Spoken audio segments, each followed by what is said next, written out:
여러분 안녕하세요. 영어책 읽어주는 새벽달 맘더 리더 새벽달입니다. 제가 오늘 오전에 31개월 된 아이 모국어 발음이 어눌한데 영어 노출해도 되냐라는 제목으로 영상을 올렸는데 제가 질문을 잘못 이해하고 엉뚱한 답변을 드렸어요. 그래서 이 엉뚱한 답변이 원래 질문을 하신 분의 마음에 상처를 준 것 같아서 사죄 영상을 이렇게 찍습니다. 그리고 한편으로는 제가 잘못 이해한 걸 바로잡기 위해서 이렇게 영상을 찍게 되었어요. 제가 지난 영상에서 답변 드렸던 건 다른 분의 고민인 것 같아요. 원래 고민을 올리신 분은 뭐라고 올리셨냐면 아직 31개월인데 영어 인풋을 해주려고 DVD 많이 노출시키면 모국어를 더듬고 자연스럽게 말하지 못하는 증상이 나타나는 것 같아요. 그러니까 아이가 모국어 발음이 어눌하다는 게 아니라 모국어를 더듬는다는 얘기를 하셨네요. 근데 저는 잘못 이해했어요. 완전히 잘못 이해해서 발음이 부정확한 건 유아적인 발음을 가지는 건 너무 당연하다라는 엉뚱한 대답을 드렸던 것 같아요. 제가 지난 영상에서 올린 그 답변, 그러니까 4가지 논리로 발음이 부정확한 것에 대해서는 걱정할 필요가 없다 라는 그 고민은 제가 강연장에서 받았던 질문 중에 하나였어요. 36개월 된 아이의 엄마였는데 아이가 언어치료 받고 있다고 하더라고요. 그래서 왜 언어치료를 받고 있냐 했더니 발음이 정확하지 않아서 유아적인 발음을 계속해서 치료를 받고 있다 그러더라고요. 그래서 제가 예를 들어서 어떤 단어를 어떤 식으로 발음하냐 물어보니까 갤러리 이걸 똑바로 발음 못한다고 그러더라고요. 발음을 어떻게 하냐 물어보니까 갤러리란 발음을 갤러리 이렇게 한다 그러더라고요. 그래서 제가 조금 놀랐어요. 왜냐하면 갤러리란 발음은 어려워요. 36개월 아이한테. 그래서 발음에 대한 집착을 버렸으면 좋겠다라는 생각을 그때 했었거든요. 근데 그것에 대한 답변이었지 지금 원래 고민을 올리셨던 이분과는 전혀 다른 내용의 이야기였던 것 같아요. 그러니 제가 했던 답변이 얼마나 상처가 됐을까라는 생각이 들어서 다시 한번 죄송하다는 말씀 드리고요.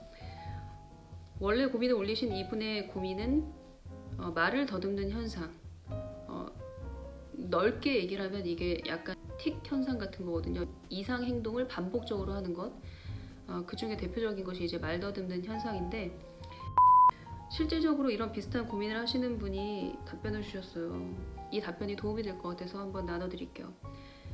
아래 글 쓰신 분 글을 읽고 많은 공감이 갔어요. 35개월인 저희 애도 3개월째 말을 더듬고 있는데 발음은 좋지 않아도 문장으로 꽤 말을 잘하던 아이가 어느 순간 갑자기 내가 이런 식으로 말을 더듬더라고요. 아직도 볼 때마다 마음이 무너지네요. 보통 이런 아이들은 물어보면 3개월 내에는 좋아진다고 하던데 지금 3개월째 진행 중이라 마음이 편치 않아요. 하지만 어느 순간 갑자기 말을 더듬었으니 어느 순간 갑자기 사라질 걸 항상 기대하고 있답니다. 제가 보기엔 이 엄마는 굉장히 담대하고 현명하고 지혜로우신 분 같아요. 영어책도 좋아하고 영어 DVD도 좋아하는 아이라 혹시 영어 때문에 이런 영향이 있나 해서 저도 고민이 많이 되더라고요. 언어 치료 카페에 글을 남겼는데 말 더듬는 게 영어랑은 크게 상관없다고 하시더라고요. 그거 보고 영어는 그 전에 하던 것처럼 꾸준히 노출시키고 있어요. 그런데 새벽달님 답변 보고는 더 마음 놓고 지금처럼 해줘도 될 것 같아요. 라고 했습니다.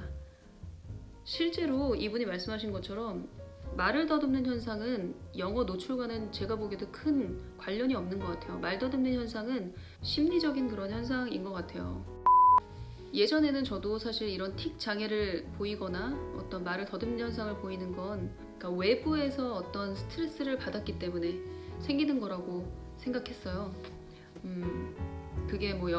그게 유치원이나 어떤 기관에서 선생님한테 어떤 스트레스를 받는다거나 아니면은 친구와의 관계에 있어서 스트레스를 받는다거나 그런 것에서 오는 걸 수도 있겠지만 그러니까 제가 저희 아이들 그리고 또 같이 아이를 키우는 엄마들의 아이들을 관찰해 본 결과 이게 내재적으로 스트레스에 약한 아이들이 있더라고요. 굉장히 예민하고 배려심이 깊고 생각이 많고 내성적이어서 말없이 관찰을 많이 하는 아이들이 이런 스트레스를 많이 받거든요. 자기 표현 잘 안 하는 아이들. 그러니까 저희 둘째 같은 경우에도 한 3돌 정도 됐을 때 이상 증세를 잠깐 보였어요. 어떤 행동을 했냐면 화장실에 있는 슬리퍼를 줄을 딱딱 세워서 나란히 놓는 거예요. 그런데 그 줄이 조금이라도 삐뚤어지거나 자기가 원하는 대로 되지 않으면 뭐 땀을 뻘뻘 흘리면서 같은 말을 반복하면서 계속 그걸 똑바로 했어요. 아니 이거 아니라고 막 이러면서.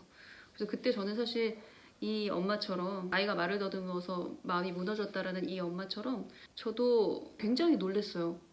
왜 나한테 이런 일이? 왜 우리 애가 이런 행동을? 그런 생각을 잠깐 했었는데 순간 생각한 게 아이가 어디에서 스트레스를 받는 걸까라는 생각을 했어요. 그래서 아이가 스트레스를 받는 지점을 찾기 위해서 관찰을 유심히 했고 그리고 또 곰곰이 생각을 하면서 이제 추측을 했죠. 그때 당시 제가 추측한 거로는 저희 아이가 4살 때였는데 저희 큰애가 초등학교 2학년 때였던 것 같아요. 초등학교 1, 2학년 때. 그때 제가 큰애한테 굉장히 신경을 많이 썼어요. 왜냐하면은 그림책에서 챕터북으로 좀 두꺼운 원서로 넘어가던 시기였기 때문에 책 읽는 습관을 만들어 주려고 신경을 굉장히 많이 썼어요. 그런데 이제 둘째 입장에서는 그게 약간 소외되는 그런 느낌을 가졌을 수도 있어요. 그래서 그것이 아닌가라고 추측을 해서 더 따뜻하게, 더 많이 안아주고, 더 많이 놀아주고, 뭐 형아 피아노 갔을 때 더 많이 놀이터에서 놀아주고 그렇게 신경을 썼던 기억이 나요. 그런데 그 이상 증세가 한 3일 정도 반복되고 멈췄거든요. 근데 이런 비슷한 경험을 생각보다 많은 엄마들이 했더라고요. 제가 아는 친한 그러니까 저희 둘째 친구 엄마도 이 엄마는 아이를 굉장히 여유롭게 키우는 엄마예요. 뭐 공부로 스트레스 주지도 않고 많은 엄마들이 하는 그런 자기 아이를 깎아내리면서 이제 스트레스 푸는 엄마들도 많잖아요. 애 욕하면서 깎아내리고 구박하고 뭐 놀리고. 근데 전혀 그런 엄마 아니고 항상 따뜻하게 아이를 챙기는 그런 엄마임에도 불구하고 초등학교 3학년 때인가 4학년 때인가 그런 틱 증상을 보였어요. 그런데 이 엄마가 너무나 대범하게 아무렇지도 않게 1학년 때도 잠깐 저러다 말았어. 요즘 스트레스 받는 게 있나 봐 하고 말더라고요. 그래서 그때 되게 놀랐어요. 그래서 엄마가 대범해야 된다라는 생각을 그때 했고 그리고 또 한 가지는 보통 아이가 이런 이상 증세를 보이면 엄마들이 첫 번째 드는 생각이 나한테 왜 이런 일이? 그런 생각이 드시고요. 또 하나는 내가 뭘 잘못했나? 내가 아이를 잘못 키웠나? 이런 자책을 쉽게 하게 되거든요. 그런데 저는 제 둘째 그리고 또 그 친구의 사례 그리고 또 몇몇 아이들의 사례를 보면서 느낀 게 뭐냐면 이게 엄마가 육아를 잘못해서 혹은 아이가 유치원에서 스트레스를 너무 받아서 아니면 형제 간의 관계에서 스트레스를 너무 받아서 틱 장애나 이상 증상이 나타날 수도 있겠지만 아이가 내재적으로 스트레스에 약한 아이들은 이런 현상이 일어날 수 있겠구나.